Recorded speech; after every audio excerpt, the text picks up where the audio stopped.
The Galactic Institute of Sciences had never enrolled a human before Lena. That was the whisper that moved through the corridors like static electricity, through the crystalline hallways, past the bioluminescent notice boards, around the corner where students with 6 limbs and compound eyes gathered in clusters and stared. Lena had heard the whisper so many times in her first week that she had stopped noticing it. She adjusted the strap of her bag, walked into advanced xenobiology, and sat down. That was when Eric noticed her. Eric was a vreth, a species that stood nearly 8 feet tall on 4 powerful legs, with a torso that split into 2 arms ending in clawed hands, and a neck long enough to look over most heads in any room. The vreth came from Kale Prime, a world of rolling savannas and soft gravity, a place where the apex predators were slow, the prey were slower, and nothing had ever evolved to be dangerous in the way that Earth had. Eric was the top student of his class, the pride of his academic cohort, the creature who had never been told no by anything that mattered.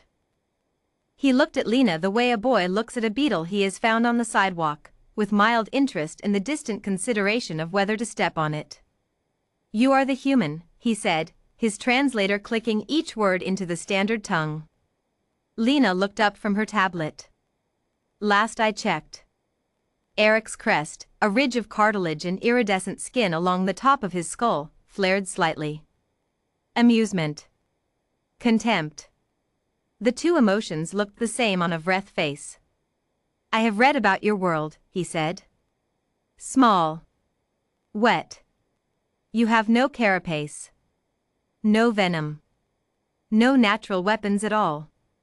He tilted his head. "How do you survive?" Lena smiled. It was a very particular kind of smile, the kind that humans had been wearing for 200,000 years whenever something underestimated them. "We improvise," she said. Eric made a sound that the translator rendered as a chuckle, but which landed somewhere between dismissal and boredom. He turned away. The matter, as far as he was concerned, was settled. It was settled again, more violently, on the 3rd week of the semester. The institute had a tradition called the academic trials, a series of competitive assessments where students faced each other in discipline-based challenges. The purpose was to encourage excellence. The reality, which everyone understood and no one said aloud, was that it was a ranking system, a way for the strong to remind the weak of their place.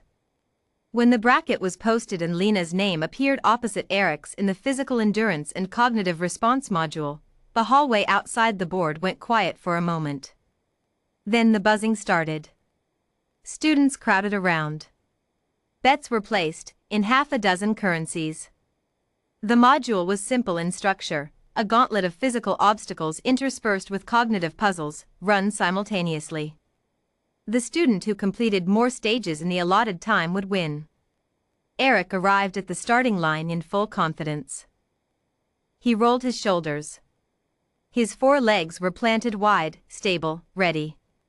He was built for exactly this kind of challenge: strength, endurance, the raw mechanical advantage of a body evolved on a comfortable world where brute force solved most problems.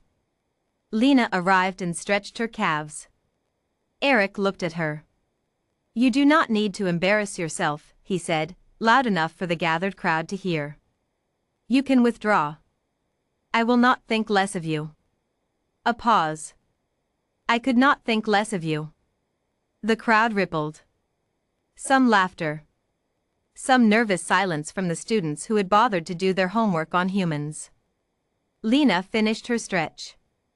"That's generous," she said. "Start the timer." The first obstacle was a wall, 12 feet of smooth composite material. Eric hit it at a run, his 4 legs pushing him upward, his long arms reaching for the top. He pulled himself over in 4 seconds. Lena hit the wall 3 seconds after him. She had no extra limbs, no extra reach, no claws to grip with. What she had was a technique, a movement that compressed her entire body's momentum into a single upward burst, caught the lip with both hands, and used a kip motion that human gymnasts had been perfecting for centuries. She cleared the wall in 4.5 seconds. The crowd murmured. The gap was less than they had expected. The cognitive puzzle at the first checkpoint was a pattern recognition sequence. Eric worked through it methodically, his species' natural logic circuits clicking through combinations. He completed it in 11 seconds. Lena completed it in 7. She had seen a nearly identical sequence in a human game app she'd downloaded at 13. Her brain had filed it without being asked. At checkpoint 2, a balance beam over a simulated chasm. Eric's 4 legs made it trivial. He crossed in 3 seconds. Lena crossed in 5, arms out, every muscle in her core doing the work that 2 extra legs would have done for Eric. She was slower here. She knew it. She moved on. The gauntlet continued. Stage by stage, Eric led, but the lead kept refusing to grow. Every time his physical advantage created distance, Lena's cognitive speed or her sheer bloody-minded adaptation clawed it back. She was not beating him at his game. She was playing an entirely different game with the same pieces, and the scores were converging. Then came the final stage. A long-distance run. 500 meters, no obstacles, pure endurance. Eric looked back at her as they reached the starting line of the final stage. For the first time, something in his expression was not contempt. It was calculation. He had been running this gauntlet at what he considered a comfortable pace. He would simply accelerate now and end it.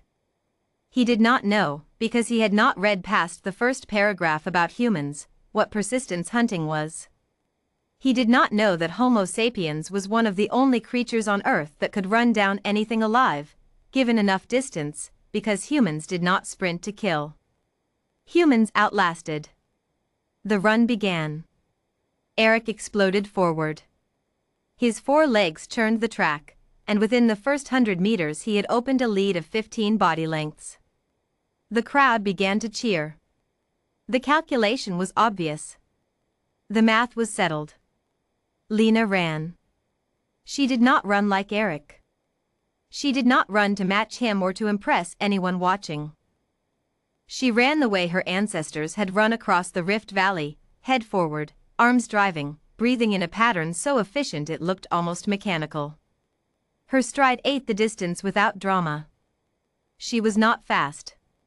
She was relentless. At the 200-meter mark, Eric's lead was 12 lengths. At 300, it was 8. Eric felt it before he understood it, a strange pull in his hind legs, a heat in his lungs that should not have been there yet. He glanced back. The human was still running. Still the same pace. Still the same mechanical, merciless rhythm. He ran harder. His legs screamed. The savannas of Kale Prime had never prepared him for this because nothing on Kale Prime had ever chased anything for 500 meters without stopping. Predators on his world ambushed. Prey on his world fled fast and then hid. Nothing simply kept going. At 400 meters, the lead was 4 lengths. Eric was gasping. His translator was making sounds that it couldn't render into words. His legs, all 4 of them, were betraying him in ways that felt biologically impossible. Lena crossed the finish line 6 seconds after him. But the final scores were posted on the board above them both, tallied across all stages, weighted by completion and time. The crowd went silent as the numbers appeared. Lena had won by 11 points. Eric stood at the finish line with his hands on what passed for his knees, his crest flattened completely against his skull, the wreath expression for something between humiliation and involuntary respect. He did not speak for a long time. When he did, his translator clicked through words that came out slower than usual. "How?" he said. It was not really a question.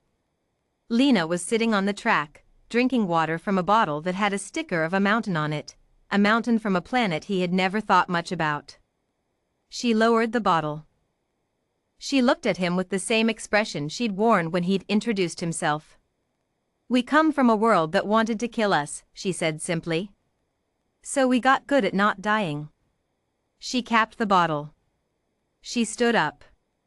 She offered him her hand, a human gesture he vaguely recognized as one of peace or acknowledgement, though his species had no equivalent.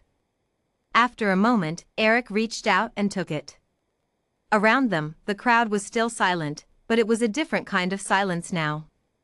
The kind that happens after something changes. Lena picked up her bag. She had a xenobiology paper due Thursday, and a body that had just run a gauntlet that had left an 8-foot alien on his knees. She had work to do.